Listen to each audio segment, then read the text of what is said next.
Hello friends, আমি অর্পণ। তো আজ একটি নতুন বাংলা ছবি রিভিউ করব। সিনেমাটা আজকে রিলিজ করেছে। সিনেমাটার নাম হচ্ছে সন্তান।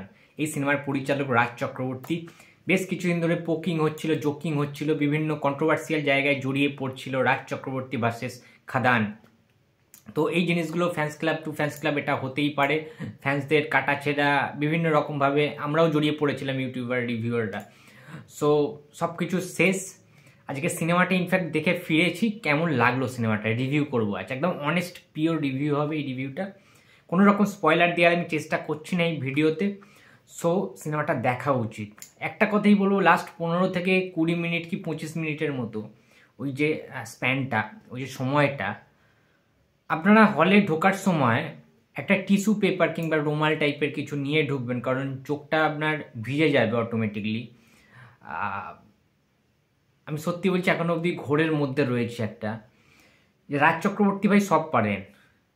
ওই একটা পরিচালক এখনো পর্যন্ত ইয়াং জেনারেশনদের মানে ইন্সপিরেশন বলা যেতে পারে, যে কমেডি করতে পারেন, অ্যাকশন করতে পারেন, রোম্যান্টিক ফিল্ম করতে পারেন, ইমোশনাল স্টোরিও করতে পারেন।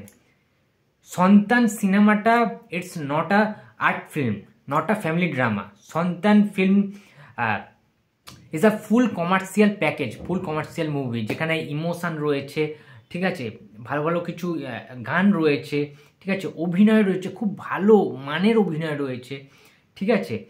আর যেখানে সম্পর্কগুলোকে খুব ভালো করে বোনা হয়েছে, তুমি কানেক্ট করতে পারবে, নিজের সাথে রিলেট করতে পারবে। এবং একটা কথা কি জানো তো, মানে জাত যারা একদম জাত পরিচালক হয় না, তারা না অভিনয় চেনেন, বা অভিনেতাদের অভিনেত্রীদের কিভাবে ইউজ করতে হবে, কোন ক্যারেক্টারটার সাথে কোন ক্যারেক্টারটাকে পারফেক্টলি চয়েস হবে, সেটা খুব ভালো করে বোঝেন।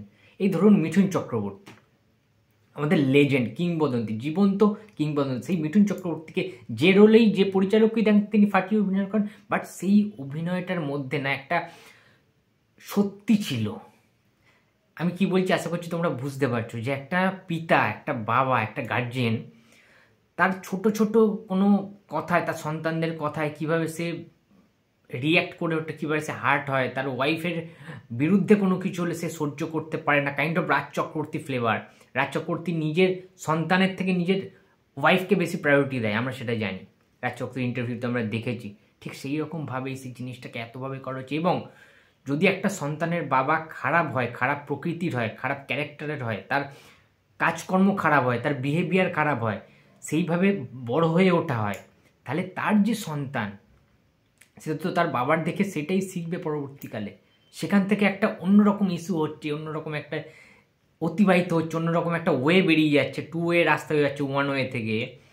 অসাধারণ ফুটিয়ে তোলা হচ্ছে। ঋত্বিক চক্রবর্তী একটা ডায়মন্ড আমাদের ইন্ডাস্ট্রি, ফিল্ম ইন্ডাস্ট্রির। সেই ঋত্বিক চক্রবর্তীর অভিনয় দেখলে মাঝে মাঝে মনে হবে গা কসকস করছে, চড়িয়ে দিই, থাপ্পড় মেরে দিই। এরকম জানোয়ার কুলাঙ্গার সন্তান কোনো পরিবারে যদি থাকে, সেই সন্তানকে ত্যায্যপুত্র করে বের করে দেওয়া উচিত, এইরকম মনে হবে কিছু কিছু সিচুয়েশানে।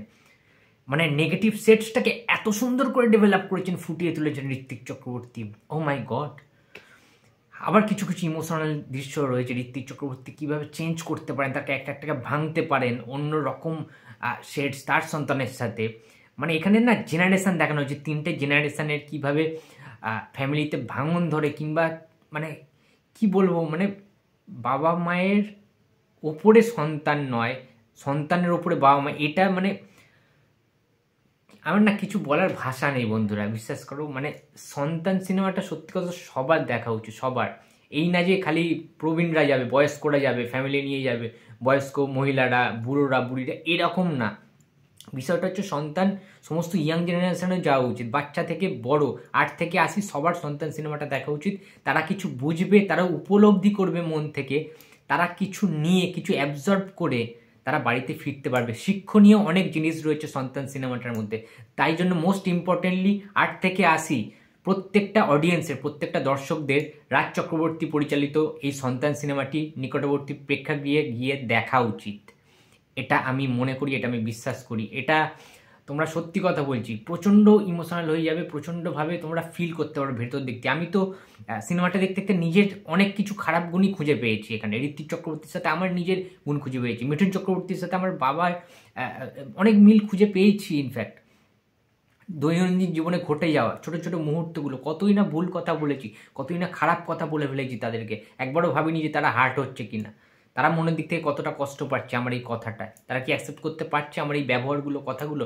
রাগের মাথায় অনেক কিছু বলে ফেলি, বিশ্বাস করে বাবা মাকে, বাট পরবর্তীকালে না নিজের ভুলটা বুঝতে পারি, কাঁদতে পারি না, আবার মাঝে মধ্যে হাওয়া করে কেঁদে ফেলি, সবার সম্মুখে না, সবার আড়ালে। মানে অনেক কিছু লেয়ার্স রয়েছে সন্তান সিনেমাটার মধ্যে। অনুষ্কা মজুমদারের যে অভিনয়, দুর্দান্ত লেভেলের কাজ হয়েছে। তার অভিনয় নিয়ে কোনো কথা বলার কোনো যোগ্যতা আমার নেই। শুভশ্রী গাঙ্গুলি আরও একবার প্রমাণ করে দিলেন যে একটা লয়ার এরকম হতে পারে, এরকম লেভেলের হতে পারে।